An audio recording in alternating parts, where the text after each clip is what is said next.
John and Sarah, so lovely to meet you, and congratulations on this film. Thank you. I love that this film explores friendship and the ups and downs of friendship, but there's so many messages you can take from this film. What messages did you take? Well, I took the message that friendships change and that's okay. And that you have to allow, if you really want to be a good friend, you have to allow your friend to grow in any way that they want to grow.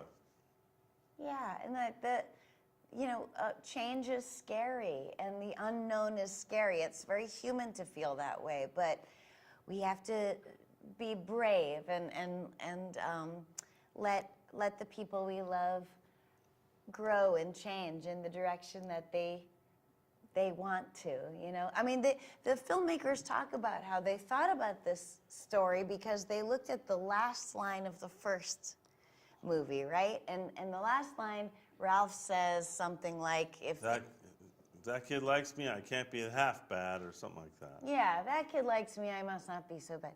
Mm. And that's so beautiful, but at the same time, what is he doing? He's pinning his own worth on what somebody else thinks. And that's what we all do at every age. I mean, this is far beyond just for kids, you know? And so it really explores how we feel about ourselves and the clues that we take, the cues that we take to feel about ourselves that are not inside, they're outside forces, you know? Yeah, I think Vanellope and Ralph have such a special relationship, and that comes down to the fact that you two, I think, are just you two, and the fact that you're recording in a studio together. But I don't want to know about the process. I want to know about the recordings. Are there outtakes, and what's happening with the outtakes? Will you turn it into something? Oh, there's tons. There's probably more outtakes than there are intakes. For sure. Because we are, we always have the luxury of time when we're recording, so we can always experiment with things and improvise and try a million different things, So we never feel like, oh, we have to hurry and finish this, because the animators always take weeks and weeks to catch up to what we've recorded in the audio booth. So, yeah, there's definitely some outtakes, and they will remain secret. Someday I would love some sort of something put together, but it would not be for children. Wait, us adults would really appreciate that, Sarah. See what you can do. We'll see what the mouse says. Ralph spends $27,000 to get this steering wheel for Vanellope. What's the most amazing thing a friend has ever done for you, or you've ever done for a friend? Gosh.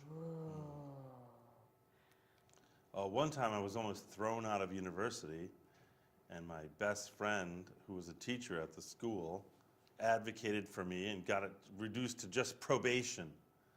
And it literally saved, it changed my life, that moment. I would have been thrown out of acting school, and you would not be sitting here with me today. So who knows the path of crime I would have chosen. Wait, you almost got kicked out of acting school? Yeah, acting school. How bad was what you did? Well, it was university. I was at college, but I went to a college that had an acting program, or an acting conservatory, yeah.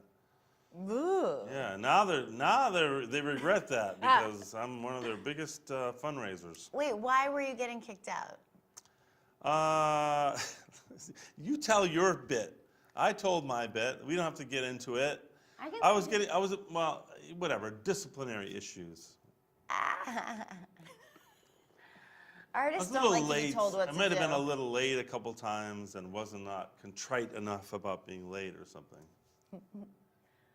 It was a bit of a mystery, actually, why they came down so hard. But I have several more questions for another time. Yeah.